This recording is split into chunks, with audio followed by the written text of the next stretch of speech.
हरे Krishna Krishna Conscious Books YouTube channel में आपका स्वागत है। हम रीड कर रहे हैं शिला प्रभुपाद लीलामृत। आज से हम रीड करेंगे प्रकरण नंबर 27, भारत में वापसी भाग 1। वायुयान रात भर उड़ता रहा और सवेरे लंदन पहुंचा। शिला प्रभुपाद ने विश्राम की योजना बनाई थी। वे हवाई अड्डे के एक होटल में गए। उन्होंने मालिश कराई और आराम किया। तीसरे पहर वे उठे, स्नान किया और कीर्तनानंद के साथ अपने वायुयान में सवार हुए, जो मॉस्को होता हुआ नई दिल्ली जाने को था। अभी वायुयान जमीन पर ही था कि चालक दल के एक सदस्य ने घोषणा की, स्वास्थ्य नियमों के कारण थोड़ा विलंब होगा। एक यात्री जो उस दिन वायुयान से उतरा था अब चेचक से बीमार हो गया था, इसलिए वायुयान को अच्छी तरह धुनी देकर शुद्ध करना था। प्रभुपाद और कीर्तनानंद रात भर के लिए एक्सेलसियर होटल में एक कमरे में ठहर गए। अगले दिन 24 जुलाई को सवेरे होटल के अपने कमरे में बैठे हुए, जो वातानुकूल और टेलीविजन से युक्त था और जिनमें से शिला प्रभुपाद ने किसी का उपयोग नहीं किया था, उन्होंने ब्रह्मानंद को न्यूयॉर्क एक पत्र लिखा। मेरा आशीष स्वीकार करना। मैं तुम्हारे वियोग की भावनाओं के बारे में बराबर सोचता रहता हूँ। अपने कर्तव्य का पालन अच्छी तरह करना और कृष्ण हर तरह से तुम्हारी सहायता करेंगे। हमें यहाँ 16 घंटे रुकना पड़ा। हम आज सवेरे 9 बजे दिल्ली के लिए प्रस्थान कर रहे हैं। पिछले दिनों भारत के राजदूत श्री BK नेहरू का ध्यान मेरी ओर आकृष्ट किया गया है। मैंने उनसे अपने स्थायी प्रवेश पत्र के विषय में कहा है और उन्होंने वादा किया है कि मेरे वापस आने पर वे मेरी सहायता करेंगे। उनसे मिलने का समय लो और सूचित करो कि मैं अपने श्रीमद् भागवतम का पूरा सेट और अन्य साहित्य उन्हें भेंट करना चाहता हूँ। तब वॉशिंगटन DC में स्वयं उनके पास जाओ और पुस्तकें उन्हें भेंट करो। हो सकता है कि जो ही मुझ में कुछ ताकत आ जाएगी त्यों ही मैं वापस आ जाऊं। अब तक मेरे स्वास्थ्य में कोई गड़बड़ी नहीं हुई है और आशा है कि मैं आज शाम तक दिल्ली पहुंच जाऊंगा। वृंदावन पहुंचने के बाद मैं तुम्हें फिर लिखूंगा। सभी लड़कों और लड़कियों को मेरा उत्कट प्यार और आशीष देना। मुझे अपने आंदोलन के बारे में पूरी आशा है। सुस्थिर बने रहो। मेरे आदेशों का सच्चाई से पालन करो।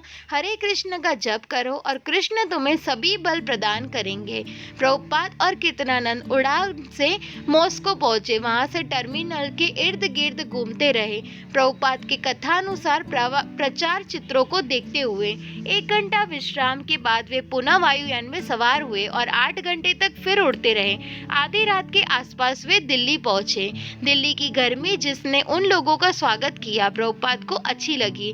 वे इसलिए भारत आए थे। हवाई अड्डे के अंदर छत से लगे पंखों के चलने से उमस से भरी हवा मिल रही थी, जबकि प्रभुपाद और कीर्तनानंद मंद गति से आगे बढ़ने वाली यात्रिकों की पंक्ति में खड़े थे और यूनिफॉर्म वाले क्लर्क उनके पासपोर्ट और कस्टम फॉर्मों की जांच कर रहे थे। उनके पास न तो पश्चिमी ढंग के कंप्यूटर थे और न वह कार्य दक्षता थी। आव्रजन और तटकर क्षेत्रों के बाहर आगंतुक यात्रिकों की प्रतीक्षा में खड़े लोग हाथ हिलाकर उनका स्वागत कर रहे थे, अभिवादन कर रहे थे और मित्रों एवं परिवार के सदस्यों के साथ आ रहे थे। अपना सामान ले लेने और तटकर अधिकारियों से निपटने के बाद प्रभुपाद और कीर्तनानंद हवाई अड्डे के बाहर फुटपाथ पर खड़े हो गए। यद्यपि प्रभुपाद ने अपना स्वेटर उतार दिया था, पर कीर्तनानंद अपने काले ऊनी कोट में पसीने से तर खड़ा था। रात के 2 बजे थे। सभी और यात्री अपने प्रियजनों से मिल रहे थे, जो उन्हें आलिंगन दे रहे थे। कोई माला भी पहना रहे थे और उन्हें मोटर कारों या टैक्सियों में बैठा रहे थे, लेकिन प्रभुपाद के लिए वहां कोई नहीं था। यह हवाई अड्डे के हाल के उन आशाश्रु दृश्यों से भिन्न था जहां प्रभुपाद अपने प्रिय भक्तों के साथ थे। इस समय प्रभुपाद अपने प्रिय शिष्यों से घिरे होने के स्थान पर टैक्सी चालकों और कुलियों से घिरे थे, जो मजदूरी पर उनका सामान ले जाने को आतुर थे। प्रभुपाद ने एक टैक्सी चालक से हिंदी में कहा कि वह उन्हें पुरानी दिल्ली में छिप्पीवाड़ा ले चले। चालक ने उनका सामान डिग्गी में रखा और प्रभुपाद अपने शिष्य के साथ पीछे की सीट पर जा बैठे। छोटी सी एम्बेसडर टैक्सी शिला प्रभुपाद की सुपरिचित सड़कों से होकर चली। रात में यातायात विरल था। कभी कोई टैक्सी मिल जाती, कभी ऑटो रिक्शा। अधिकतर सड़कें खाली और शांत थी। दुकानें बंद थी। कहीं कुछ आदमी या गौएं बाहर सोती मिलती। अभी कुछ ही वर्ष हुए प्रभुपाद ने इसी स्थान पर अपनी पत्रिका पैक्टोगोरेट बेची थी, अनुदानों के लिए याचना की थी और श्रीमद् भागवतम का प्रकाशन किया था। उन दिनों वे अकेले थे। उनके पास न पैसे थे न आवाज। फिर भी वे प्रसन्न थे। कृष्ण पर पूर्णतः पूर्णतः निर्भर रहकर। किंतु भारत के नेता वैदिक संस्कृति से विमुख हो रहे थे और पश्चिम का अनुसरण कर रहे थे। यद्यपि कुछ भारतीय तब भी वैदिक संस्कृति का अनुगमन कर रहे थे, पर अधिकतर ऐसे नीम हकीम अध्यापकों के प्रभाव में थे जो कृष्ण को परम ईश्वर नहीं मानते थे। इसलिए प्रभुपाद को विवश होकर पश्चिम में वैदिक संस्कृति का पौधा रोपने के लिए जाना पड़ा था। वे अपने पूर्वगामी आध्यात्मिक गुरुओं की दूरदर्शिता के सख्त हामी थे और समय ने उन्हें सही सिद्ध किया था। कृष्ण भावनामृत के लिए पश्चिमी जगत बहुत उर्वर भूमि था। जब टैक्सी पुरानी दिल्ली का चक्कर लगाती चावड़ी बाजार में पहुंची तो प्रभुपाद ने मुद्रण और कागज की दुकानों को देखा, जो इस समय रात के कारण बंद थी। हाथ से खींचे जाने वाले ठेलों का सामान्य भारी यातायात भी इस समय नहीं था। यद्यपि कुछ मजदूर अब भी अपने ठेलों पर सोए थे। सवेरे ही वे किसी बाहरी कुएं पर स्नान करेंगे और फिर ठेला खींचने के काम में लग जाएंगे। जब श्रील प्रभुपाद अपने श्रीमद् भागवतम के प्रारंभिक खंडों के प्रकाशन की देखभाल कर रहे थे, तब वे नित्य इन सड़कों से आया करते थे। कागज खरीदने के लिए, मुद्रक से प्रूफ ले जाने के लिए और संशोधन के बाद प्रूफ मुद्रण को लौटाने के लिए आदि कारणों से उनके प्रथम खंड को बड़ी सफलता मिली थी। चावड़ी बाजार में अगल बगल में कई सड़कें थी, जिनमें से एक से वह तंग गली निकलती थी जो छिप्पीवाड़ा पहुंचती थी। उसके मुहाने पर लोहे के खंभे गाड़ दिए गए थे, जिस कारण उसमें ऑटो गाड़ियां और रिक्शा नहीं जा सकती थी। टैक्सी के चालक ने खुली सड़क पर टैक्सी रोक दी और किराए के लिए मुड़ा। प्रभुपाद ने अपनी थैली में से 40 रुपए निकाले।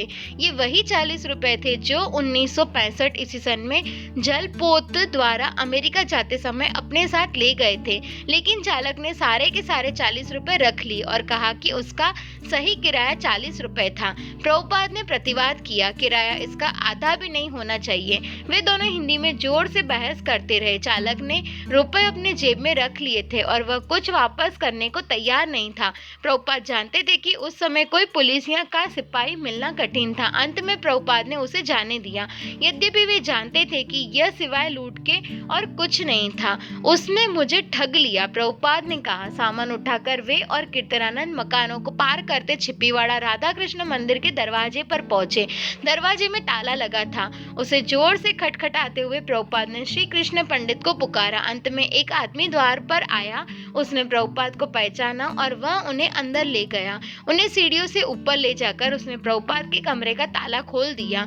प्रभुपाद ने बत्ती जला दी। कमरा खाली था और धूल से भरा था। छत से लटकते बल्ब से मात्र प्रकाश और छायाएं पैदा हो रही थी। फर्श पर 3 फुट ऊंचा उभार यानी गुंबद था, जिससे यह पता लगता था कि उसके ठीक नीचे राधा और कृष्ण के श्री विग्रह और उनकी वेदिका थी। गुंबद के कारण अचानक कोई श्री विग्रह के ऊपर चलने का अपराध नहीं कर सकता था। अलमारी में श्रीमद् भागवतम के मुद्रित पुष्ट, उसके आवरण और भक्त संघ के संभाव्य ग्राहकों के लिए पत्र के फॉर्म भरे थे। हर चीज वैसी ही थी जैसे प्रभुपाद ने उसे छोड़ा था। यही वह कमरा है जिसमें मैंने श्रीमद् भागवतम का संग्रह किया।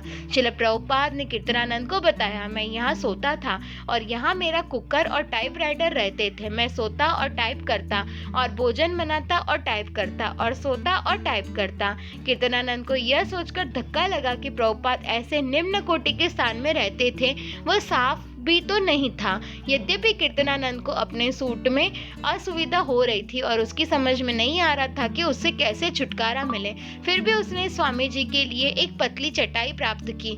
आयुर्वेद के 2 चिकित्सक आए। वे दोनों सहमत थे कि प्रभुपाद की बीमारी दिल के कारण थी, लेकिन अब खतरा टल गया था। उन्होंने औषधि दी और कहा कि प्रभुपाद को खाने, विश्राम करने और काम करने में नियमित कार्यक्रम का पालन करना चाहिए। श्री कृष्ण पंडित आए और वार्तालाप के लिए उनके निकट बैठ गए। प्रभुपाद ने उन्हें अमेरिका में अपनी सफलता और सैन फ्रांसिस्को और न्यूयॉर्क के अपने युवा भक्तों के बारे में बताया।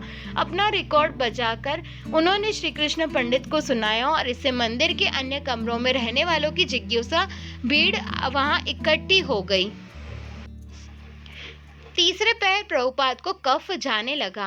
वह कोई गंभीर नहीं लग रहा था और उन्होंने कहा कि वे अगले दिन वृंदावन जाना चाहते थे, लेकिन शाम तक कफ जोर पकड़ गया। वे आराम नहीं कर सके।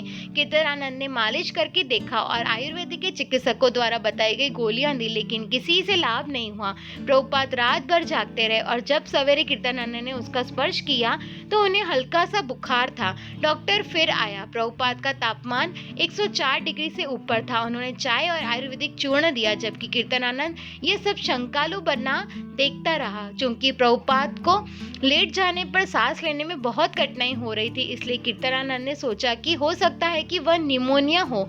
अतः उसने उन्हें पेनिसिलिन दिया जो वह अपने साथ लाया था। तीसरे पहर एक वयोवृद्ध सिख डॉक्टर जो एलोपैथी में प्रैक्टिस करते थे उधर आ निकले और प्रभुपाद को पेनिसिलिन इंजेक्शन दिया। तब प्रभुपाद को नींद आ गई और 24 घंटे में उन्हें पहली बार कुछ विश्राम मिला। जब प्रभुपाद सोए थे तब बीच कीर्तनानंद ने न्यूयॉर्क के गुरु भाइयों को एक पत्र लिखा। मैं जानता हूँ कि तुम चाहते होगे कि मैं साफ साफ बताऊं कि गुरु महाराज कैसे हैं और वे ठीक नहीं हैं। परिणाम हर समय और स्पष्टता इस समय और अधिक कृष्ण के हाथ में है।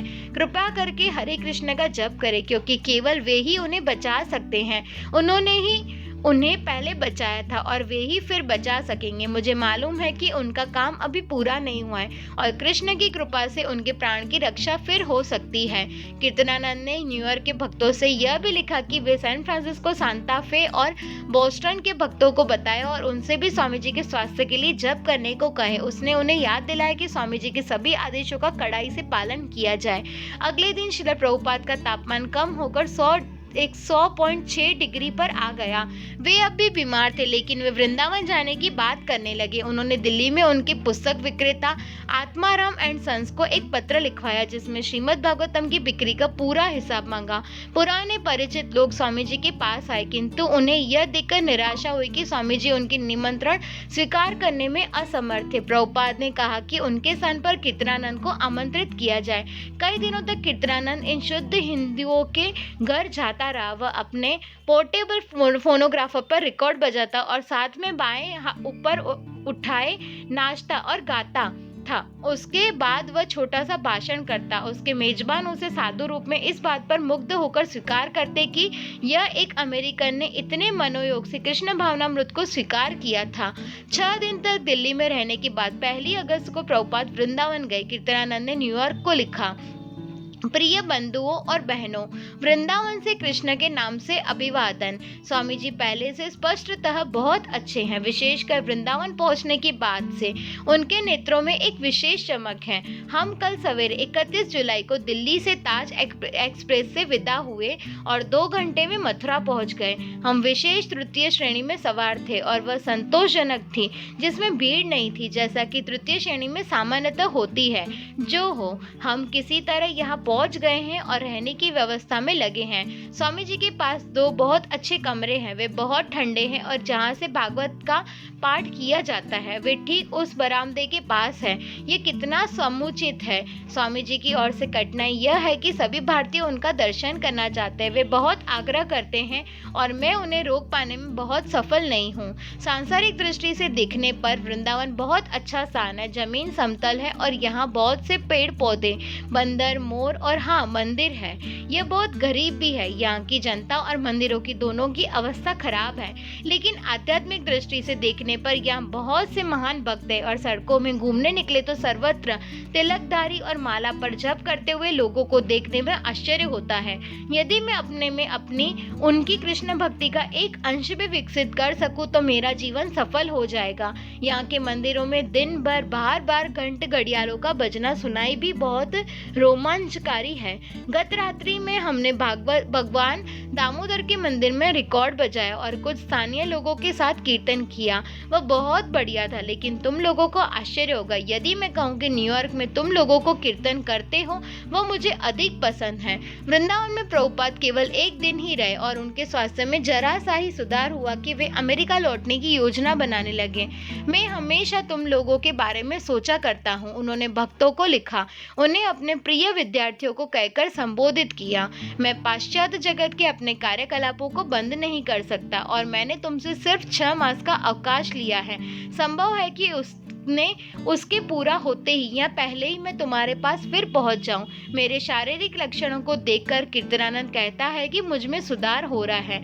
मुझे भी ऐसा ही लगता है। दिल्ली में प्रभुपाद को ब्रह्मानंद का पत्र मिला था, जिसमें लिखा था कि मैं मैकमिलन कंपनी के निश्चित रुचि श्रीमद् भगवद गीता को प्रकाशित करने में थी। वृंदावन से प्रभुपाद ने ब्रह्मानंद को लिखा कि वह तुरंत उनकी ओर से करारनामे पर हस्ताक्षर कर दे। प्रभुपाद सोच रहे थे कि भगवद गीता को अपनी ओर से जापान या भारत में छापे या मैकमिलन की प्रतीक्षा करें। मैकमिलन से छपाने में जो प्रतिष्ठा या धन का लाभ होगा उसकी चिंता प्रभुपाद को नहीं थी। उनकी पहली चिंता यह थी कि ग्रंथ कितनी जल्दी हो सके छप जाए।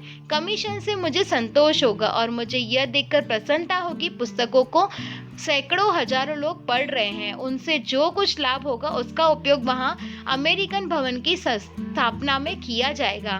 प्रभुपाद राधा दामोदर मंदिर के अपने पुराने कमरे में रुके थे। वे अब भी असमर्थ थे और कीर्तनानंद उनकी मालिश और देखभाल कर रहा था। वह स्वयं वहां की गर्मी से बेचैन और थका हुआ था, किंतु प्रभुपाद का मन नए कृष्ण भावनामृत आंदोलन के भावी रूप की एक सक्रिय तथा महत्वाकांक्षी कल्पना से के दूसरी पर विचरण करता रहा। श्रीमद् भागवतम के जो खंड तैयार थे उनके प्रकाशन के बारे में खुलकर बात करते। वे जानना चाहते थे कि क्या मैकमिलन उन्हें छापने को तैयार था और उनके शिष्य उनकी ओर से सारा कार्य कर सकेंगे। कार्य बहुत अधिक था। स्वयं उनकी देखभाल के लिए वे अक्टूबर तक अमेरिका लौट जाना चाहते थे। वृंदावन का तापमान बढ़कर 110 डिग्री हो गया था और प्रभुपाद और कीर्तनानंद को दरवाजे बंद करके और पंखा चलाकर अंदर ही समय गुजारना पड़ता था। कीर्तनानंद मुश्किल से अपने कर्तव्यों का पालन कर पाता था, पर प्रभुपाद के लिए गर्मी स्फूर्तिकारक थी और वे कहते थे कि उससे उनके स्वास्थ्य में सुधार होने लगा था। तब पहले सप्ताह के बाद मानसूनी वर्षा शुरू हो गई और गर्मी शांत होने लगी। 10 अगस्त को कीर्तनानंद ने अमेरिका को फिर लिखा, भगवान जानते हैं ये बहुत गर्म जगह है, पर अंत में वर्षा शुरू हो गई है और गर्मी से कुछ राहत है। विश्वास करो यहाँ बड़ी गर्मी थी, लेकिन अब अधिकतर समय में खूब वर्षा हो रही है और इससे मेरे लिए मौसम बहुत आरामदेह हो गया है। लेकिन दुर्भाग्य से स्वामी जी के लिए नहीं, और मुझे दस्त की अनिवार्य बीमारी लग गई है जो लगभग 1 सप्ताह से चल रही है। कल झूला का पर्व आरंभ हुआ जिसमें राधा और कृष्ण बाहर निकलकर लगभग 5 दिन झूले में झूलते हैं। इसलिए मैंने आज लगभग आधे दर्जन मंदिरों का चक्कर लगाया। कुछ मंदिर अंदर से अत्यंत सुंदर हैं, यद्यपि बहुत से छोटे हैं। फिर भी मैं पूरी सच्चाई और ईमानदारी से कह सकता हूँ कि इनमें से कोई भी दिव्यता में उतना सुंदर और आध्यात्मिक नहीं है जितना 3720 पार्क एवेन्यू मार्स्टियल का मंदिर, और मैं समझता हूँ कि इसमें स्वामी जी भी मुझसे सहमत होंगे। कीर्तनानंद के पत्र से अमेरिका के भक्तों का साहस बढ़ा और उनकी शंका के विचार को पुष्टि मिली। यह न हिंदुत्व था न भारत था, यह स्वामी जी थे और हरे कृष्ण कीर्तन था जो उनके आध्यात्मिक जीवन को पोषण दे रहा था। जब प्रभुपाद के आध्यात्मिक शिष्यों ने उत्तरी अमेरिका के आधे दर्जन प्रगतिशील केंद्रों से उन्हें लिखा तो प्रभुपाद ने उत्तर दिया, वृंदावन तो हमारे लिए केवल प्रेरणा केंद्र है, हमारा वास्तविक कार्य क्षेत्र सारा संसार है। मैं मर भी जाऊं तो तुम मेरी भावी आशाएं हो, तुम मेरे कार्य को पूरा करोगे। मुझे तुम सभी लोगों की बहुत याद आती है। जो कार्य शुरू हुआ है उसे आगे बढ़ाते जाओ। ब्रह्मानंद ने न्यूयॉर्क से लिखकर कारण जानना चाहा कि स्वामी जी जो सच्चे भक्त थे इस तरह गहन बीमारी से कष्ट क्यों भोग रहे हैं। स्वामी जी ने व्याख्यान की थी कि प्रतिबंधित आत्माओं और प्रारंभिक भक्तों तक यह माया का आक्रमण होता है, पर क्या स्वामी जी पर भी माया का आक्रमण हो रहा था? 14 अगस्त को श्रील प्रभुपाद ने उत्तर दिया, मुझ पर माया के आक्रमण से भयभीत मत हो। मुझे 2 युद्धोन्मुख दलों में युद्ध होता है तो हमेशा तैयार रहना चाहिए कि कभी कभी पराजय भी हो सकती है। तुम्हारा देश और पाश्चात्य जगत अधिकतर माया और प्रकृति के रजो और तमो गुणों के वश में है और माया के विरुद्ध मेरी युद्ध घोषणा सचमुच एक महान संघर्ष है। माया ने देखा है कि 1 वर्ष में मैं कितना सफल हुआ हूँ और तुम्हारे अन्यों की तरह मुझे कितने सच्चे युवा अनुयायी प्राप्त हुए। इसलिए माया के लिए यह एक बड़ी पराजय है। पाश्चात्य जगत के किशोरों को अवैध यौनाचार, मादक द्रव्य सेवन, मांस भक्षण और जुआ खेलना छोड़ना माया के कार्यकलापों के लिए महान पराजय थी। अतएव उसने मेरी वृद्धावस्था की दुर्बलता का लाभ उठाया और मुझे मार डालना चाहा, परंतु कृष्ण ने मेरी रक्षा की। इसलिए हमें माया की प्रशंसा करने से अधिक कृष्ण को धन्यवाद देना चाहिए। जहाँ तक मेरे स्वास्थ्य की वर्तमान दशा का प्रश्न प्रश्न है, मैं समझता हूँ कि उसमें सुधार हो रहा है। कम से कम मैं न्यूयॉर्क की तुलना में यहाँ भोजन अधिक ठीक तरह कर रहा हूँ। इसलिए जो ही युद्ध क्षेत्र में लौटने के लिए मैं कुछ और ठीक हो गया, त्यों ही मैं तुम लोगों के बीच पहुंच जाऊंगा। श्रील प्रभुपाद वृंदावन में एक अमेरिकन भवन की कल्पना करते थे, जहाँ रहकर अमेरिकी शिष्य संस्कृति और वैष्णव साहित्य का अध्ययन कर सकें। जब उन्हें लकवा हो गया था तो उन्होंने कहा था कि राम राय को भागवत का अनुवादन पूरा करना चाहिए। उन्होंने अच्युतानंद, गौर सुंदर और अन्यों से यह भी अनुरोध किया था कि वे संस्कृत, बंगाली और हिंदी सीख लें, जिससे यदि वे अच्छे न हो सके तो ये शिष्य उसका कार्य आगे बढ़ा सके। और उन्हें आशा थी कि ब्रह्मानंद, हयग्रीव, राम राय जैसे अन्य उनके कुछ प्रमुख शिष्य भारत आएंगे, यहाँ संपत्ति बढ़ाएंगे और उनके अमेरिकी भवन की स्थापना करेंगे। यदि मैं अच्छा भी हो जाऊं, उन्होंने 9 नवंबर को लिखा, तो भी मेरे अमेरिकी भवन के मामलों की देखभाल संभव न होगी। प्रभुपाद ने अपने एक गुरु भाई स्वामी B.H. बॉन महाराज से प्रार्थना करने का निश्चय किया कि वे अमेरिका से आए कुछ विद्यार्थियों को अपने इंस्टीट्यूट ऑफ ओरिएंटल फिलोसॉफी, प्राच्य दर्शन संस्था में जगह दे दे। स्वामी बान महाराज का संस्थान एक क्षेत्रीय महाविद्यालय था, जिसमें लगभग 300 विद्यार्थी थे और वृंदावन में स्थित था और आगरा विश्वविद्यालय से संबंधित था। एक ऐसा संस्थान था जिसे भारत में स्नातक महाविद्यालय कहते थे। उसका उद्देश्य अपने स्नातकों को उत्कृष्ट काम धंधे के योग्य बनाकर उनकी आर्थिक दशा में सुधार करना था। जब श्रील प्रभुपाद और कीर्तनानंद स्वामी बान महाराज से मिलने उनकी इंस्टीट्यूट में गए तो स्वामी बान ने उनका स्वागत एक साफ सुथरे कुर्सियों, कोचों और रेडियो से सुसज्जित कमरे में किया। स्वामी बान चमड़े की चप्पलें, धोती के नीचे से झलकने वाले मोजे, इस्त्री की हुई कमीज जिसमें पीतल के दोहरे बटन लगे थे पहने हुए थे। वे सौम्य और परिष्कृत लगते थे। वे एक शिक्षित व्यक्ति जिनके सिर के सफेद बालों के बीच सीधी मांग कड़ी थी। यद्यपि वे वृंदावन के निवासी थे। 1930 ईस्वी सन के दशक में उन्होंने इंग्लैंड में कई वर्ष बिताए थे, जहां राज परिवार के कई सदस्यों से उनकी भेंट हुई थी और कई कॉलेजों में उन्होंने व्याख्यान दिए थे, लेकिन लोगों में वे कोई स्थायी रुचि नहीं जगा सके थे। जब प्रभुपाद 1965 ईस्वी सन में न्यूयॉर्क में अकेले संघर्ष कर रहे थे तो उन्होंने स्वामी जी बान को सहायता के लिए लिखा था, लेकिन स्वामी बान ने उत्तर नहीं दिया था। अब भी जब प्रभुपाद ने उन्हें अमेरिका में अपने कामों के बारे में बताया तो बान महाराज के पास कहने को कुछ अधिक नहीं था, लेकिन इस संभावना में उनकी रुचि जरूर थी कि अमेरिका के विद्यार्थी आए और उनके संस्थान में रहकर अध्ययन करें। विदेशी विद्यार्थियों के आने से संस्थान का सम्मान सरकार की आंखों में बढ़ जाएगा।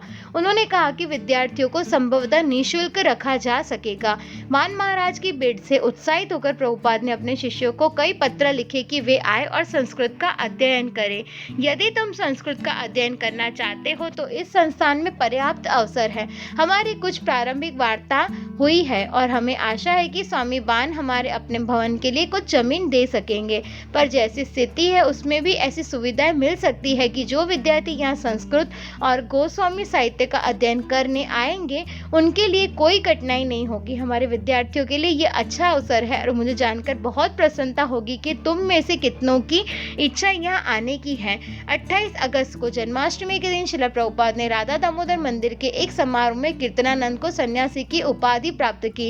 इस प्रकार श्रील प्रभुपाद के शिष्यों में सन्यासी बनने का कीर्तनानंद पहला था, जब वह कीर्तनानंद स्वामी कहलाया। दीक्षा समारोह के अवसर पर भगवान कृष्ण का जन्म देखने के लिए सैकड़ों अतिथि उपस्थित थे और उनमें से बहुतों ने आगे बढ़कर युवा सन्यासी को बधाई दी। किसी ने कहा कि वह भगवान चैतन्य जैसा दिख रहा है। श्रील प्रभुपाद ने लिखा, वह शीघ्र संयुक्त राज्य अमेरिका लौट जाएगा ताकि वहां अधिक उत्साह और सफलता से प्रचार कार्य शुरू कर सके। इस बीच में इस श्वेत सन्यासी का उपयोग मैं भारत में कुछ सदस्यों की भर्ती के लिए करूंगा। सितंबर की शुरुआत में अच्युतानंद दिल्ली पहुंचा। एक हिंदू महिला ने उसे 5 रुपए दिए और वह गाड़ी से मथुरा पहुंचा। वहां उसने केशव गौड़ीय मठ का रास्ता मालूम किया। प्रभुपाद के एक मित्र नारायण महाराज ने अच्युतानंद को संरक्षण दिया और उसे वह कमरा दिखाने के बाद जहाँ प्रभुपाद ने 59 में ईस्वी सन में संन्यास लिया था, उसे वृंदावन की बस पर बैठा दिया और एक वृद्ध को मार्गदर्शन के रूप में उनके साथ कर दिया। उस मार्गदर्शन के साथ अच्युतानंद एक रिक्शे पर बैठकर राधा दामोदर मंदिर के सामने पहुंचा। अच्युतानंद प्रभुपाद के कमरे में प्रविष्ट हुआ, उनके चरणों में दंडवत गिर पड़ा। ओ, प्रभुपाद बोले, तुम आ गए। तब उसने ऊपर देखा तो पाया कि स्वामी जी की दाढ़ी 5 दिन से बड़ी थी और उनके तन पर केवल एक कपड़ा था, जो पीछे से उनकी कमर में होता हुआ उनकी छाती को पार करता हुआ उनकी गर्दन के पीछे की ओर बंधा था। प्रभुपाद मुस्कुराए, देखने में वे स्वस्थ लगे।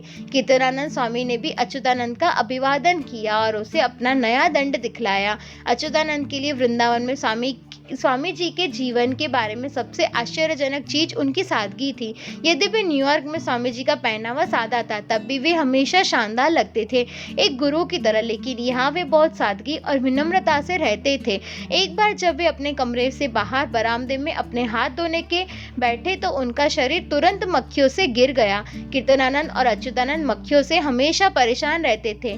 यह बरसात का मौसम था, लेकिन प्रभुपाद ने उनकी कोई परवाह नहीं की और हाथ धोते हुए वे शांत बैठे रहे। कीर्तनानंद और अच्युतानंद में असहमति थी कि स्वामी जी वृंदावन के अन्य बाबाओं की भांति एक नीरे बाबा नहीं थे। उनके समान वृंदावन में दूसरा कोई नहीं था। राधा दामोदर मंदिर के मालिक गौरचंदन गोस्वामी निश्चय ही स्वामी जी की तरह नहीं थे। वे मोटा चश्मा लगाते और बहुत मुश्किल से देख सकते थे। और जब कीर्तनानंद और अच्युतानंद मंदिर में अर्चा विग्रहों के सामने गए तो गौरचंद स्वामी ने उन्हें ऊंचे स्वर में उनसे पूछा, तो आप इन्हें कैसा पसंद करते हैं? आप सबसे अधिक किसे पसंद करते हैं? मैं सबको पसंद करता हूँ, अच्युतानंद ने कहा। मैं सिर पर रखे उस बड़े अर्च विग्रह को पसंद करता हूँ। पुजारी ने लापरवाही के साथ कृष्ण के शिव विग्रह की ओर इशारा करते हुए कहा, यह जनरल चौधरी से कुछ मिलता जुलता है। स्वामी जी के शिष्यों ने एक दूसरे को देखा, यह किस तरह के लोग हैं, और वे स्वामी जी के पास इनके व्याख्यान के लिए वापस गए। वे जाति से गोस्वामी हैं, प्रभुपाद ने समझाया। मूल गोस्वामी जैसे जीव गोस्वामी, जिन्होंने राधा दामोदर की मंदिर की स्थापना की थी, वे श्री विग्रहों की पूजा के लिए गृहस्थों को रखते थे, और ये जाति गोस्वामी उन प्रारंभिक गृहस्थ पुजारियों के वंशज थे। प्रभुपाद ने बताया कि जाति गोस्वामी मंदिर के स्वामी थे और वे अपने परिवारों के भरण पोषण के लिए धंधे के रूप में मंदिरों को बनाए रखकर उनमें श्री विग्रहों की पूजा करवाते थे। वेदिका पर आसन पर हर शिव विग्रह के लिए सालों पहले निजी मंदिर, जमीन, आय और पुजारी थे, लेकिन आर्थिक कारणों से गोस्वामियों ने संपत्ति की बिक्री कर दी थी, पूजा का वैभव घटा दिया और शिव विग्रह को एकत्रित कर दिया। वृंदावन में और भी मजेदार व्यक्ति थे। वृद्धा विधवा सरीजिनी, गंजे सिर और शिखा वाली और नंगे कठोर पैरों वाली, जो मंदिर के गेट के पास एक कमरे में सोती थी और स्वामी जी के रसोई घर की सफाई करती थी और उनके कपड़े धोती थी।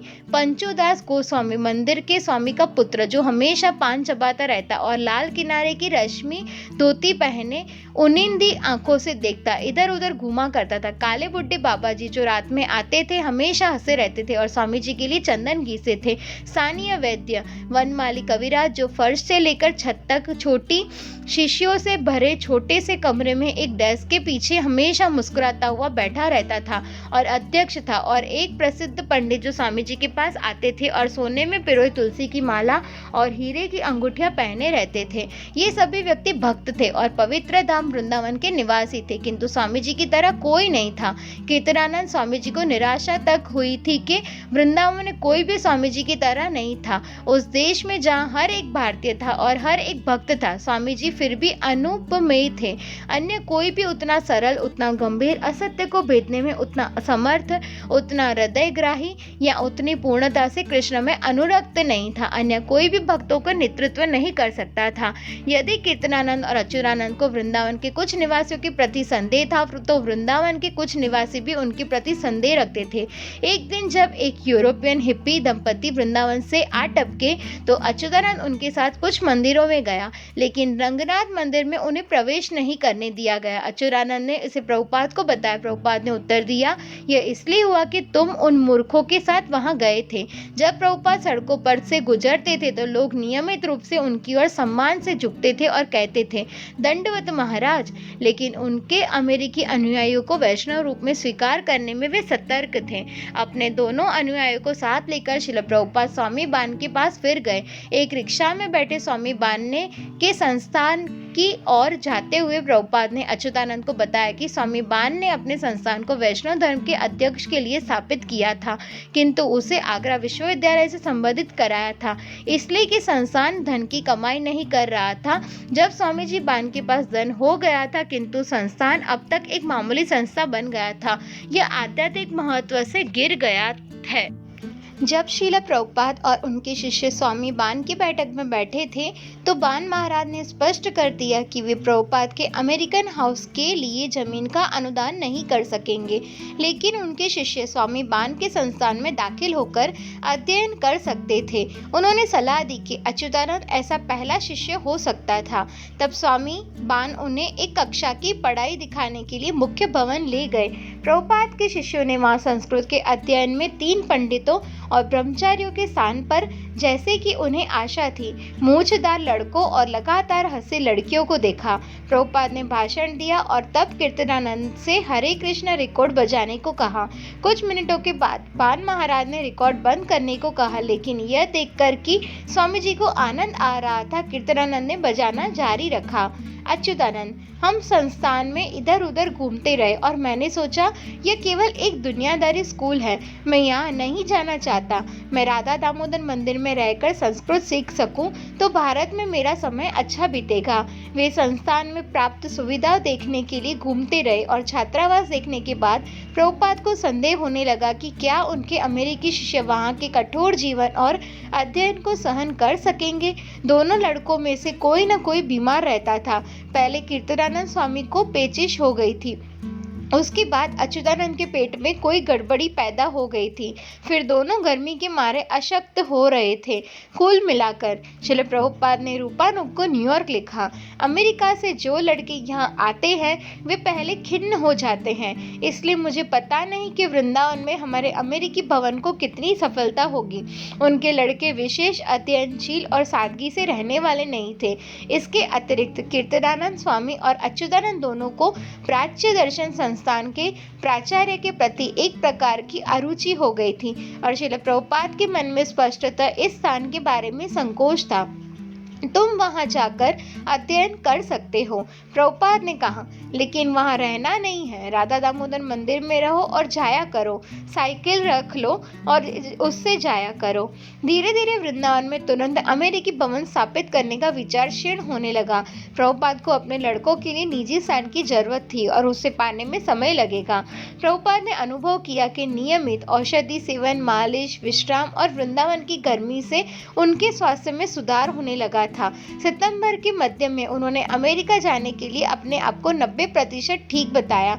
उन्होंने कहा कि अक्टूबर के अंत तक वे अमेरिका वापस पहुंच जाएंगे।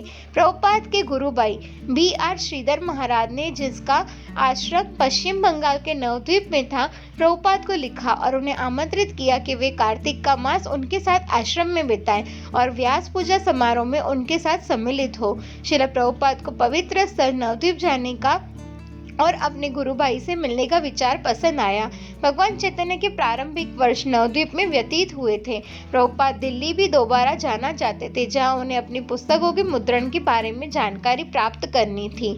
स्वामी जी, अच्युतानंद ने पूछा, जब आप नवद्वीप जाएंगे तो क्या आप उस समय मुझे यहाँ वृंदावन में रहकर अध्ययन में लगे रहना होगा? क्या तुम भगवान चैतन्य का जन्मस्थल नहीं देखना चाहते? प्रभुपाद ने पूछा। अच्युतानंद देखना चाहता था और प्रभुपाद, कीर्तनानंद स्वामी और अच्युतानंद एक साथ वृंदावन से प्रस्थान करके दिल्ली में छिप्पीवाड़ा मंदिर पहुंचे। प्रभुपाद के दोनों शिष्यों के लिए छिप्पीवाड़ा मंदिर का जीवन बहुत कठिन था। दिल्ली गर्मी में जल रही थी और उसमें वृंदावन के आकर्षण का अभाव था। पानी दिन में केवल 2 घंटे आता था, वह भी टपक टपक कर। वे प्रभुपाद के कमरे के लिए 2 सुराहिया और उनके साथ अपने स्नान के लिए कई बाल्टियां भर लेते। उसके बाद दिन भर पानी न मिलता। एक नेवला स्वतंत्रता पूर्वक मकान में विचरण करता रहता। क्या नेवले सांप को खा जाते हैं? अच्युतानंद ने पूछा। वे खा जाते हैं। श्रील प्रभुपाद ने कहा, वे कूड़ा कचरा खाते हैं, वे हर चीज खाते हैं। प्रभुपाद जो गर्मी, जलाभाव और नेवले तक को भी सामान्य बात समझते थे, शांत बने रहे। कई युवा भारतीय संगीतज्ञ बगल में कमरे में नियमित रूप से सिनेमा के गीत अपने विद्युत यंत्र मोंगों और विद्युत गिटारों पर बजाकर नृत्य के लिए अभ्यास किया करते थे। प्रभुपाद उसे सहन करते। श्री कृष्ण पंडित प्रभुपाद के अमेरिका में किए गए कार्यों की और उनके श्रीमद् भागवतम के अंग्रेजी अनुवाद की प्रशंसा करते थे। छिपीवाड़ा राधा कृष्ण मंदिर के प्रबंधक और एक सक्रिय हिंदू समाज के सचिव होने के नाते श्री कृष्ण पंडित हिंदू धर्म के प्रचार में अभिरुचि रखते थे और इसलिए वे चाहते थे कि प्रभुपाद निकटस्थ गौरी शंकर मंदिर में भाषण करे, जो दिल्ली के सर्वाधिक लोकप्रिय हिंदू मंदिरों में से एक था। प्रभुपाद जाने को और अपने साथ अच्युतानंद को ले जाने के लिए राजी हो गए। कीर्तनानंद स्वामी अमेरिका के लिए 22 अगस्त को प्रस्थान कर चुके थे। गौरीशंकर मंदिर चांदनी चौक में था। पुरानी दिल्ली की कुछ भीड़-भाड़ से भरी और अत्यंत घनी सड़कों से होकर प्रभुपाद और अच्युतानंद ने रास्ता तय किया और मंदिर के द्वार पर पहुंचकर उन्होंने अपने जूते उतार दिए और मंदिर में प्रवेश किया। मुख्य अर्च विग्रह शिवजी का था, किंतु अन्य बहुतों के भी थे। राम, दुर्गा, काली, राधा कृष्ण, हनुमान। दर्शनार्थी अलंकृत वेदिकाओं के सामने खड़े होकर श्री विग्रहों के दर्शन करते हुए उनसे याचना कर रहे थे। अच्युतानंद ने देवों की पूजा के विषय में प्रभुपाद से 26 सेकंड एवेन्यू में जानकारी प्राप्त की थी। भगवत गीता के अनुसार देवता सांसारिक कामनाओं की पूर्ति करते हैं, इसलिए कम बुद्धि वाले लोग उनकी पूजा करते हैं। प्रभुपाद ने कहा था कि वैष्णव देवों का सम्मान करते हैं। वस्तुतः वह सभी जीवों का, चींटी तक का सम्मान करता है, लेकिन वह पूजा केवल श्री भगवान कृष्ण की या विष्णु की ही करता है। अच्युतानंद ने स्वयं देखा कि निराकारवादी भारतीयों को बहका रहे थे कि वे भगवान के साकार रूप की अवज्ञा करके पूजा की सभी विधियों को सम्मान करें। अधिकतर भारतीयों को भगवत गीता या कृष्ण की स्पष्ट जानकारी नहीं थी। अच्युतानंद ने इस बात को अपने दिमाग में रखा जब प्रभुपाद ने कुछ देवों की वेदियों के सामने उससे सिर झुकवाया। उसके बाद प्रभुपाद उसे राधा कृष्ण के श्री विग्रह के सामने ले गए। देखो, प्रभुपाद ने कहा, कृष्ण अपनी वंशी बजा रहे हैं। जहाँ तक देवों का प्रश्न है, उनमें से कुछ धनुष और बाण लिए हैं, कुछ ने हाथ में गदा है, कुछ के हाथ में शस्त्र है, किंतु राधा और कृष्ण केवल नृत्य कर रहे हैं और कृष्ण वंशी लिए हैं, इसलिए वे परम ईश्वर है। एक बड़े कमरे में एक मोटा तगड़ा व्यक्ति, जिसकी लंबी सफेद दाढ़ी थी और जो फूलों की माला पहने था, कई तकियों की गद्दी पर बैठा था और बहुत से लोग उसे ध्यान से देखते हुए खड़े थे। अच्युतानंद को उसे देखने पर सांता क्लॉज की याद आ गई। स्वामी जी, वह कौन है? अच्युतानंद ने पूछा। कोई योगी, प्रभुपाद ने बिना रुचि लिए जवाब दिया। मुख्य व्याख्यान कक्ष में शिवजी का बड़ा तेल चित्र दीवार पर टंगा था और कक्ष श्रोताओं से भरा था। महिलाएं रंगीन साड़ियां पहनी थी और बहुत से पुरुष चमकीली पगड़ियां धारण किए थे। कर्म कांडों और उपासकों के ऐसे हंगामे में अच्युतानंद अपने आप को स्वामी जी के द्वारा सुरक्षित अनुभव कर रहा था। वे मंच पर बैठ गए और श्री कृष्ण पंडित ने अपने मित्र भक्ति वेदांत स्वामी का एकत्रित जन समूह से परिचय कराया। श्रील प्रभुपाद 1 घंटे तक हिंदी में बोलते रहे। छिपीवाड़ा वापस लौटते समय अच्युतानंद ने आश्चर्य प्रकट किया कि प्रभुपाद ऐसे स्थान में भाषण करने क्यों गए थे जहाँ इस तरह खिचड़ी प्रकार की पूजा हो। लेकिन प्रभुपाद से पूछे बिना ही उसकी समझ में आ गया कि प्रभुपाद कृष्ण के विषय में किसी भी जगह किसी के भी सामने बोलने को इच्छुक थे। क्या वे न्यूयॉर्क शहर नहीं गए थे और न्यूयॉर्क के लोअर ईस्ट साइड से बढ़कर अधिक खिचड़ी प्रकार का स्थान क्या हो सकता था? अपने कमरे के बाहर बरामदे में बैठे हुए प्रभुपाद संध्या की पूर्व बेला में जामा मस्जिद के विशाल गुंबदों को देख सकते थे। एक संध्या को जब प्रभुपाद बैठे हुए मंद स्वर में जप कर रहे थे और अच्युतानंद, जिसे अभी तक गायत्री मंत्र कंठस्थ नहीं हुआ था, पास में बैठा हुआ उसे अपने लिए पढ़ रहा था। एक हिंदू सज्जन प्रभुपाद के पास आए और उनसे बात करने लगे। अच्युतानंद ने शीघ्र गायत्री मंत्र समाप्त किया और बैठकर अपने गुरु महाराज की उन अज्ञात सज्जन से हिंदी में होती बातचीत सुनने लगा। अच्युतानंद यहाँ वहाँ केवल कुछ शब्द ही समझ रहा था। आयुर्वेदिक औषधियों का उल्लेख, कुछ पत्ते, कुछ भारतीय नाम, शहर आदि। वे घंटों बात करते रहे और अच्युतानंद को आश्चर्य हो रहा था कि वह व्यक्ति कौन हो सकता था जो स्वामी जी से इतनी देर तक बात कर सकता था। जब वह व्यक्ति चला गया तो अच्युतानंद ने पूछा, स्वामी जी, क्या वे आपके गुरु भाई थे? प्रभुपाद ने कहा, नहीं। क्या वे कोई स्वामी है? प्रभुपाद बोले, नहीं। क्या वे आपके कोई संबंधी है? नहीं। अच्छा, तो वे कौन थे? वे मेरे मित्र थे, प्रभुपाद ने जोरदार शब्दों में उत्तर दिया। कभी कभी प्रभुपाद के मिलने वाले उनके लिए कपड़े, फल या धातु से बने टिफिन में रखकर बने बनाए भोजन की भेंट लाते थे। एक अधेड़ आयु की स्त्री जिसने प्रभुपाद को गौरी शंकर मंदिर में बोलते सुना था, उनके पास छिप्पीवाड़ा दफ्तर में आई उनसे दीक्षा लेने की प्रार्थना करने लगी। प्रभुपाद ने उससे बात की और वे राजी हो गए और उन्होंने अच्युतानंद से छोटे पैमाने पर हवन के लिए तैयारी करवाई।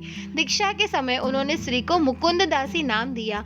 वह प्रतिदिन प्रभुपाद का कमरा साफ करने आती थी और जब उसने देखा कि उनके खड़ाऊ टूट गए हैं तो वह उनके लिए नए खड़ाऊ खरीद लाई। चंद्रशेखर प्रभुपाद को बहुत सालों से जानता था और उनका सचिव माना जाता था, लेकिन वह पियक्कड़ था। प्रभुपाद को संदेह था कि विगत 2 वर्षों में उसने उनके मेल बॉक्स से 2000 से अधिक रुपए चुराए थे। प्रभुपाद का छिप्पीवाड़ा का पता उनकी पत्रिकाओं और पुस्तकों पर छपा था और लोग उनकी पुस्तकों और बैक टू गॉड के चंदे की रकम उन्हें भेज रहे थे।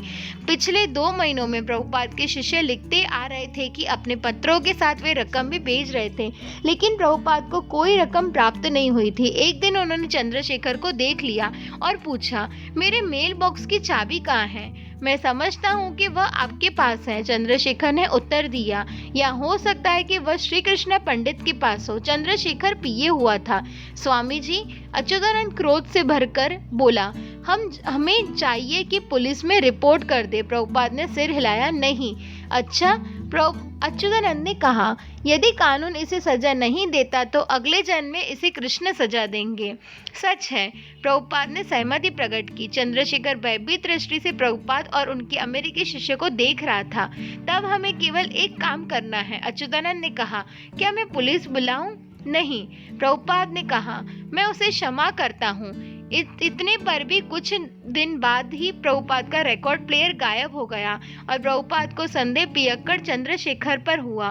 प्रभुपाद अच्युतानंद के साथ अपने बैंक ऑफ बड़ौदा कुछ अमेरिकी धन का विनिमय करने के लिए गए थे। जब वे दरवाजे से घुसने वाले थे तो संतरी ने उन्हें रोक दिया। वह समझ गए कि वे साधु थे और भिक्षा के लिए आए थे। प्रभुपाद को क्रोध आ गया। वे संतरी से हिंदी में जोर से बात करने लगे। संतरी बुढ़ा आदमी था। उसके पास एक बंदूक थी और गोलियों का लंबा पट्टा था और वह जीर्ण शीर्ण अर्ध शासकीय पोशाक पहने था। यह मेरा अपना खाता है, प्रभुपाद ने प्रतिवाद किया। अंत में संतरी ने उन्हें अंदर जाने दिया। प्रभुपाद सीधे मैनेजर के पास गए और शिकायत की। क्या आप सोचते हैं, प्रभुपाद बोले, कि चूंकि मैं साधु हूँ इसलिए मुझे भिक्षुक समझा जाना चाहिए? प्रभुपाद ने मैनेजर को अमेरिका में अपने संघ और बैंक ऑफ बड़ौदा के अपने खाते के बारे में बताया।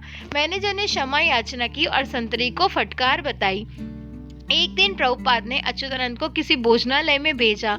यदि तुम भारतीय व्यंजनों के प्रकार देखना चाहते हो, प्रभुपाद ने कहा, तो वहाँ के आदमी से कहना कि तुम 10 रुपए की मिठाई और 10 रुपए का नमकीन चाहते हो और तब तुम प्रकारों का देख पाओगे।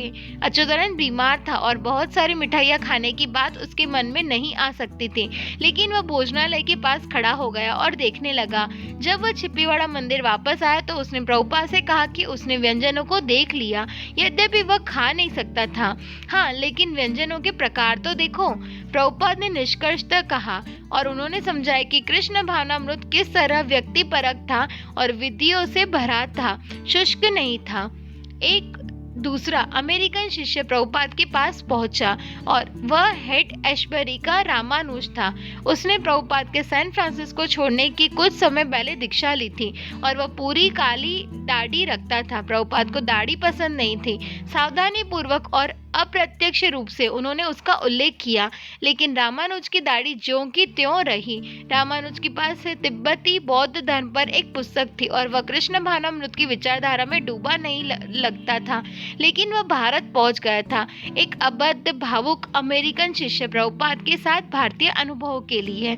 श्री प्रभुपाद ने अपनी कुछ पुस्तकें भारत में प्रकाशित करने की योजनाओं पर विचार विमर्श करने के लिए दिल्ली के धनाढ्य उद्योगपति सेठ डालमिया से भेंट की। श्रीमान डालमिया ने उनका अच्छा स्वागत किया, लेकिन सहायता के नाम पर केवल अस्पष्ट वादे किए।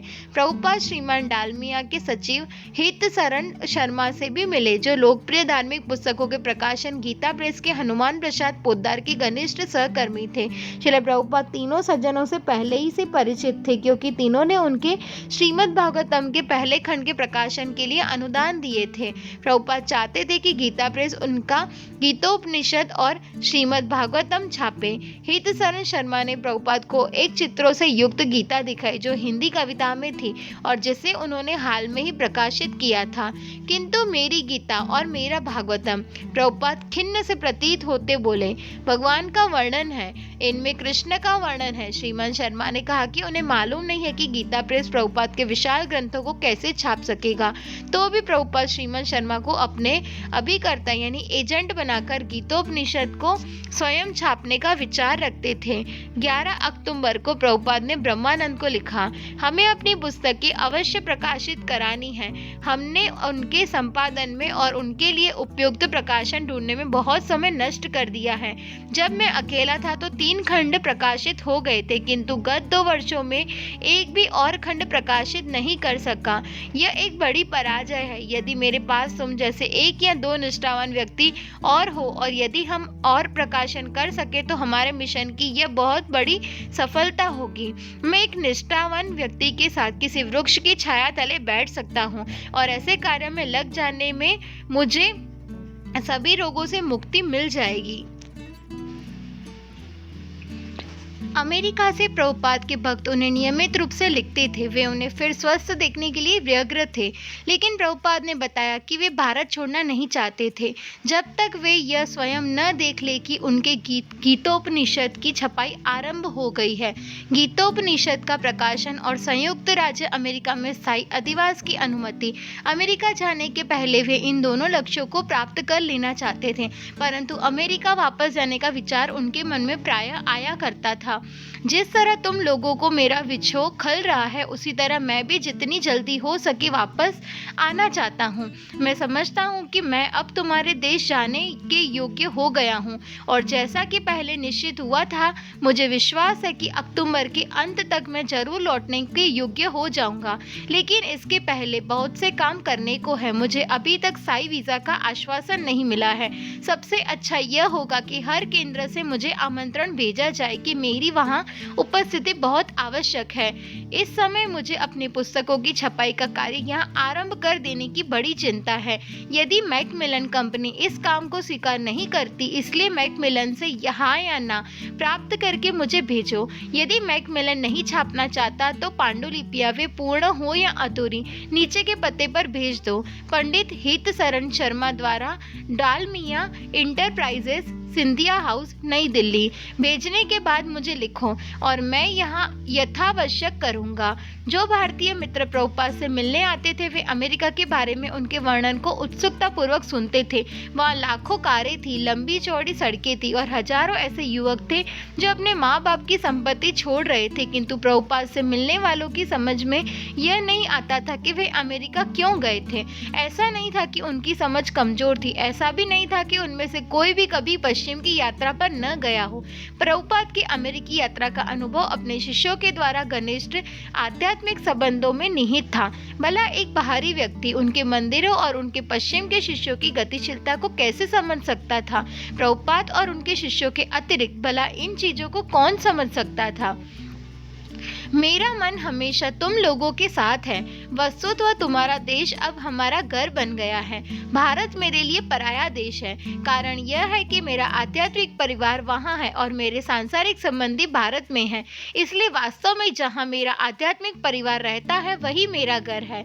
श्रील प्रभुपाद की एक ऐसे विश्वव्यापक समाज की कल्पना जहाँ भक्तजन मंदिरों में प्रवचन और पुस्तकों को प्रकाशन कर रहे हो, ऐसी कल्पना जो प्रभुपाद के मन में उनके अमेरिका जाने के पूर्व भी थी, अब साकार हो रही थी। लेकिन यह उन्हीं पर निर्भर था। उनकी अनुपस्थिति में उनके शिष्यों को उनके आदेशों का पालन करना और उनके पत्रों को पाना मात्र ही सहारा था। जब दयानंद और नंदरानी सैन फ्रांसिस्को से लॉस एंजलिस में एक नए मंदिर की स्थापना के लिए गए तो उनको सहारा और मार्गदर्शन देने वाले केवल स्वामी जी के निर्देश थे। जब भी कृष्ण भावनामृत संघ की कोई नई शाखा खुलती है तो मुझे बहुत प्रसन्नता होती है और मन और हृदय से मेरी शुभकामनाएं तुम लोगों के साथ है। स्वामी जी का पत्र पाकर उन लोगों को विश्वास हो गया कि उन्होंने ठीक काम किया है। इससे कोई फर्क नहीं पड़ता था कि पति और पत्नी में कभी कभी लड़ाई होती थी और उनके पास धन नहीं था। मुख्य बात यह थी कि स्वामी जी प्रसन्न थे। बोस्टन से सत्स्वरूप ने लिखा कि वह और अन्य भक्त अपने आवास से बोस्टन विश्वविद्यालय के निकट एक किराए के स्टोर फ्रंट में जा रहे थे। जब सत्स्वरूप पहली बार नए स्टोर फ्रंट में प्रविष्ट हुआ तो उसे फर्श पर पड़ा स्वामी जी द्वारा दिल्ली से 6 अक्टूबर को प्रेषित एक हवाई पत्र मिला। मैं समझ सकता हूँ कि तुमने बोस्टन में एक बहुत बढ़िया स्थान प्राप्त कर लिया है और हमारे आंदोलन को वहाँ विद्यार्थी समाज में आगे बढ़ाने की बड़ी अच्छी संभावना है। हमारा आंदोलन तुम्हारे देश की युवा पीढ़ी के लिए निश्चय ही अत्यंत प्रभावशाली है और यदि हम तुम्हारे देश के विद्यार्थी वर्ग को आकर्षित करने में सफल हो जाते हैं तो निश्चय ही वह सारे संसार में फैल जाएगा और भगवान चैतन्य की इस भविष्यवाणी को पूरा करेगा कि संसार के हर गांव और हर कस्बे में भगवान के यशस्वी संकीर्तन आंदोलन के माध्यम से उनकी विजय पताका फहरेगी। इस उद्देश्य की पूर्ति के लिए मन और हृदय से प्रयत्न करो और तुम्हारा जीवन एक सफल मिशन बन जाएगा। पत्र इतना अच्छा था कि मानो स्वयं स्वामी जी स्टोर फ्रंट का उद्घाटन करने और प्रवचन आरंभ करने के लिए आ रहे हो। उससे सत्स्वरूप को पूरे निर्देश और प्रेरणा की प्राप्ति हो गई और वह पत्र व्यक्तिगत था। उसी पत्र में प्रभुपाद ने लिखा था, मेरी बराबर अभिलाषा तुम्हारे संरक्षण में वापस आने की है जिससे मैं टाइप के काम में बाहर से तुम्हें लाद सकूं। मुझे आशा है कि हम शीघ्र फिर मिलेंगे और कृष्ण भावनामृत संबंधी व्यवस्थाओं में एक दूसरे की सहायता करेंगे। मैं अब 90% ठीक हो गया हूं और मैं सोचता हूं कि मैं कुशलतापूर्वक वापस आ सकता हूं। यह मैंने स्वयं टाइप किया है। 2 दिन से मैं अकेला हूं और प्रयोग के रूप में हर काम स्वयं कर रहा हूं। इससे सिद्ध होता है कि मैं अब ठीक हूं। कृपया करके मेरा आशीष वहां के सभी लड़कों और लड़कियों को कहना।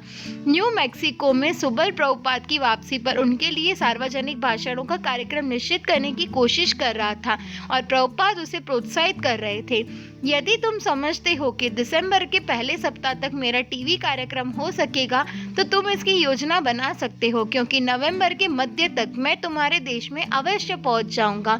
श्री प्रभुपाद ने जनार्दन को मॉन्ट्रियल लिखा और उसकी दार्शनिक शंकाओं का उत्तर दिया और उसे प्रोत्साहित किया कि वह आध्यात्मिक दृष्टि से अनिच्छुक अपनी पत्नी के साथ धैर्य के साथ काम ले। और राम राय को जो न्यूयॉर्क से बैक टू गॉडेड पत्रिका का संपादन कर रहा था उन्होंने दूसरे प्रकार का विचारपूर्ण आश्वासन दिया। मुझे प्रसन्नता है कि बैक टू गॉडहेड तुम्हारी देखरेख में आने से चीजों में सुधार हो रहा है। इसका तात्पर्य यह है कि कृष्ण तुम्हें अधिकाधिक सुविधा दे रहे हैं। कृष्ण इतने अच्छे स्वामी है कि वे निष्ठावान सेवक को अधिक सुविधाएं और उन्नति प्रदान करते हैं। 9 अक्टूबर को जब प्रभुपाद ने कलकत्ता के लिए प्रस्थान किया तो उन्होंने श्री कृष्ण पंडित के लिए एक भिन्न प्रकार का पत्र लिखा। प्रभुपाद श्री कृष्ण पंडित से इस्कॉन के लिए छिप्पीवाड़ा मंदिर को खरीदने या कम से कम एक कमरा करारनामा पर किराए पर देने के लिए चला रहे थे। प्रभुपाद अपने पुस्तकों के प्रकाशन के लिए उस कमरे को दिल्ली में मुख्यालय के रूप में चाहते थे। उनके कलकत्ता के लिए प्रस्थान के दिन श्री कृष्ण पंडित किसी तरह उपलब्ध नहीं थे और प्रभुपाद उनके लिए हाथ से लिखा एक छोटा सा पत्र छोड़ गए। यदि आप कमरे के बारे में कुछ तय नहीं करते तो मैं आगे दिल्ली नहीं जाऊंगा। मैं कलकत्ता से सीधे प्रशांत महासागर के रास्ते अमेरिका चला जाऊंगा जिसके लिए सेठ डालमिया टिकट का वादा कर चुके हैं। हरे कृष्णा। तो चैप्टर नंबर 27 यहीं समाप्त होता है। नेक्स्ट पार्ट में हम देखेंगे चैप्टर नंबर 28। वांछा कल्पतरुभ्यश्च कृपा सिंधुभ्य एव च पतितानां पावनेभ्यो वैष्णवेभ्यो नमो नमः। जगद्गुरु श्रील प्रभुपाद की जय।